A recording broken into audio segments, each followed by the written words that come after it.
Hey guys, NCS Fan 001 here, welcoming you to another trophy list analysis video. So, just so you guys know, I'm going to sound really different in this video because I'm a bit sick, and I would have put this video off for a while if it was a less important trophy list, but this is probably the most important trophy list, or just most important game that I care about in a really, really long time. Today we're doing the trophy list analysis for Fallout 4, releasing on November 10th. I cannot freaking wait for the game. And even better, the Platinum Trophy does not look too bad. But then again, I would have bought this game even if it had the hardest Platinum Trophy in existence, because I've been waiting for this for 5 years. So, let's get to it. Now, one issue with this, though, is that I'm not actually getting the trophies from PSN Profiles because it hasn't appeared there yet. Exophase usually gets the stuff first, and I just wanted to go ahead and get it off Exophase, right as soon as it became available so people could see it, and so I could see it because I'm so ready for the game. So, yeah, it's a little bit different. This one, it doesn't show, the actual number of each trophy, but, the number of bronzes, silvers, golds, whatever, so... Anyway, let's get to it, guys. Platinum Trophy. Collect all other 50 trophies for this trophy. So there's 51 trophies total, 1 Platinum, and I know that there's only 1 Gold, and there aren't that many Silvers, maybe about 10. So it's probably not worth as many points, but again, I really don't care. War never changes. Enter the Wasteland. That's going to be the first story mission. When Freedom Calls. Complete When Freedom Calls. These are all bronze trophies, by the way. I'll tell you when it changes. Unlikely Valentine, complete Unlikely Valentine. Reunions, complete Reunions. Dangerous Minds, complete Dangerous Minds. Hunter Hunted, complete Hunter Hunted. I wonder if that's going to be a thing that you could do on multiple sides or something. The Molecular Level, complete the Molecular Level. The Nuclear Option, complete the Nuclear Option. And that one's actually silver, so I guess that's going to be a tougher one or something, or later in the game. But those all are probably story missions, so probably nothing too difficult about those. So now we're going back to some bronzes. Institutionalized, complete Institutionalized. Mankind Redefined, complete Mankind Redefined. Powering Up, complete Powering Up. These are really uncreative trophy names, but the pictures are great if you actually look at them. They're pretty good, I would say. Now we have another silver trophy, complete Nuclear Family. The First Step, join the Minutemen. So that one, I would assume that's probably some kind of quest, but I'm not entirely sure. Maybe it's just something you do along the way. I don't exactly know. But I do actually, now that I think about it, I would think this is actually probably a faction in the game, and you'll see why as we keep going through the trophies, but I'd assume that's a faction. So it looks like it's going to be sort of Skyrim-esque, where you can be part of different factions, which is pretty cool, actually, because Fallout hasn't technically done that. I mean, they have had faction reputation and stuff, but not missions you had to do to officially, join factions and stuff, so that's actually really cool. And that one's bronze. Taking Independence, this one's bronze, and I'm pretty sure that's basically just a reference to frickin' stealing Independence from Fallout 3, so that's probably just another mission. Old Guns, this one is silver, complete Old Guns. Semper Invicta, join the Brotherhood of Steel. That one's bronze, so we know the Brotherhood of Steel is back, and you can actually join them officially now. Well, I guess you did technically join them officially in Fallout 3, but hey, that's pretty cool, so it looks like we can join them as well. Another bronze, Blind Betrayal, complete Blind Betrayal. Ad Victorium, complete Ad Victorium. Another story mission, probably, but that one's silver. And then some of these might actually be side missions, because Fallout games tend to have, 10 to 20 actual story missions, straight-up story missions, and then various numbers of side quests depending on the game. Fallout 3 had a lot less side quests than Fallout 4, than Fallout New Vegas, but you couldn't do all the New Vegas side quests in a single playthrough because some of them were faction-based. Okay, next up we have a couple of bronzes. Tradecraft, join the Railroad, so probably another major faction.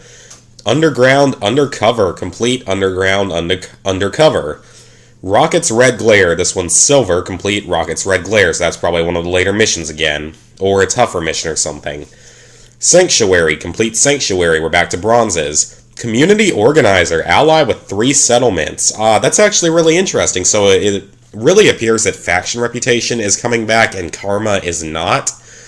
Which is really kind of sad in my opinion. I wish they'd found a way to balance it because, yeah, you can get in trouble with a settlement and it's hard to get their trust back. But it really means that there's no like moral penalty pretty much for going around and murdering random wastelanders. Benevolent leader. Reach maximum happiness in a large settlement. So there's going to be larger and smaller settlements, but that seems pretty simple. Probably just do missions for them. Now we got a couple of silvers. Guns for hire. Complete 10 side quests. Mercenary. Complete 50 miscellaneous objectives. So those are probably not too difficult. Those are probably just, do them along the way. Maybe a little bit time consuming. Now we get to the actual sort of other types of trophies in the game. The more miscellaneous trophies. Scaver, gather 1,000 resources for crafting. That one's bronze, that one's, wrenches, toys, all that good stuff. It's really cool that they're actually making use out of all the old useless equipment now. I'm really glad about that. Now we have 4 silvers in a row. What's yours is mine. Pick 50 locks, Robco's worst nightmare, hack 50 terminals, so that one's no different from old Fallouts. Armed and dangerous, create 50 weapons mods. So we actually get to create our own weapons mods, or that might mean just customize 50 weapons. Wasteland DIY, craft 100 items. Even though that's silver, that's probably not that difficult, honestly. Never go it alone. Recruit 5 separate companions. I'm assuming you have to do that all in a single playthrough. And that one may or may not be difficult depending on the actual number of companions available to you. And that one's bronze. The next few are bronze. Lovable. Reach maximum relationship level with a companion. So that's actually kind of cool. They're going to have like relationship levels with the companions. That's cool.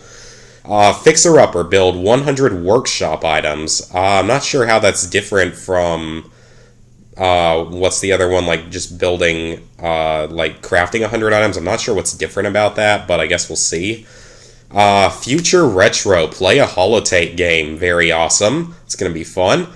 The harder they fall, kill 5 giant creatures. So I wonder what's going to classify as giant, if freaking Yao Gai and giant ants count, or if it has to be something as big as a freaking Deathclaw, or a super mutant behemoth or something. I guess we will find out. Ranger Corps, discover 100 locations. This one is silver, so that one's pretty much in all the Fallout games. That's pretty simple. Now we have a bunch of bronzes in a row. Prince Not Dead. Read 20 magazines. Well, there used to be magazines and skill books in Fallout New Vegas, so I'm assuming it'll be something like that this time around. Magazines only giving like a temporary boost.